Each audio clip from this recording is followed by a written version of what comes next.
Hello hi everyone. ఈరోజు మన కిచెన్లో వీడియో వచ్చేసరికి లంచ్ బాక్స్ రెసిపీ అండి. పిల్లలు కానీ పెద్దవాళ్ళు కానీ ఇలా చేసి పెడితే మధ్యాహ్నం పూట చాలా ఇష్టంగా తింటారండి.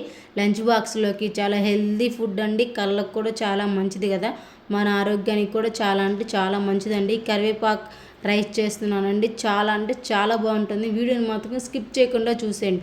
ప్రాసెస్ ఎలా చేస్తానో చూపిస్తానండి. ముందుగా నేనైతే గ్లాస్ రైస్ తీసుకుని మంచిగా కడిగేసి పక్కన పెట్టుకున్నానండి. ఆలోపు స్టవ్ ఆన్ చేసి గిన్నె పెట్టేసి కొంచెం ఆయిల్ వేసి 1 కప్పు మినపప్పు, 1 కప్పు పచ్చిపప్పు, 1 కప్పు నువ్వులు, కొంచెం కరివేపాకు, 4-5 ఎండుమిరగాయలు వేసి, పిల్లలు ఎండుమిరగాయలు ఎక్కువ వేస్తే కొంచెం ఘాటుగా ఉంటుంది కదండి, మిరగాయలు చూసి వేసుకొని పర్వాలేదు.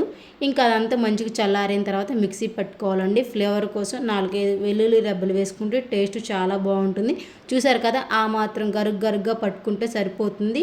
ఇంకా రైస్ అంతా ఉడికిన తర్వాత కొంచెం చల్లారిన తర్వాత మనం ముందే మిక్సీ పట్టుకున్నాం కదండి కరివేపాకు పొడిని, అదంతా వేసేసి 1 టీ స్పూన్ సాల్ట్ వేసి సింపుల్గా చేసుకోవచ్చు అండి. 10 మినిట్స్లో అయిపోతుంది.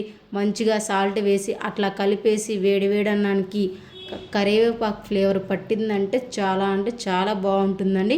మంచిగా ఒకసారి అట్లా కలిపేసిన తర్వాత పక్కన పెట్టేసుకొని స్టవ్ ఆన్ చేసి గిన్నె పెట్టేసి 1 టీ స్పూన్ ఆయిల్ వేసుకొని, ఆయిల్ బాగా హీట్ అయిన తర్వాత 1 కప్పు పల్లీలు, కొంచెం పోపు దినుసులు, ఫ్లేవర్ కోసం కరివేపాకు, 2-3 ఎండుమిరగాయలు వేసుకొని బాగా ఫ్రై చేసిన తర్వాత బాగా తాలింపు బాగా వేగిన తర్వాత ఇంకా రైస్లో కలిపేసుకోవటమేనండి. కొంచెం కాలుతుంది కదా, అందుకే గెంటతో కలుపుతున్నాను. కొంచెం గోరువెచ్చగా ఉన్నప్పుడు చేస్తూ మళ్ళీ అలా కలిపితే ఆ కరివేపాకు ఫ్లేవర్ అనేది రైస్కి బాగా పడుతుంది. కాబట్టి కరివేపాకు రైస్ టేస్ట్ చాలా బాగుంటుంది. రోజు తినేదానికంటే ఒక ముద్ద ఎగస్ట్రానే తింటారండి. ఇలా చేసి పెడితే కొంచెం పులిహోర లాగా చాలా అంటే చాలా బాగుంటుంది. చూసారు కదా, మా వీడియో మీకు ఎలా నచ్చిందో కామెంట్ చేయండి.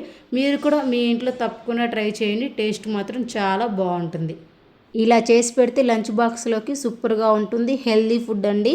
మీరు ట్రై చేయండి. మా వీడియో నచ్చితే లైక్ చేయండి. మా ఛానల్ని సబ్స్క్రైబ్ చేసుకోండి. Thank you so much watching my video.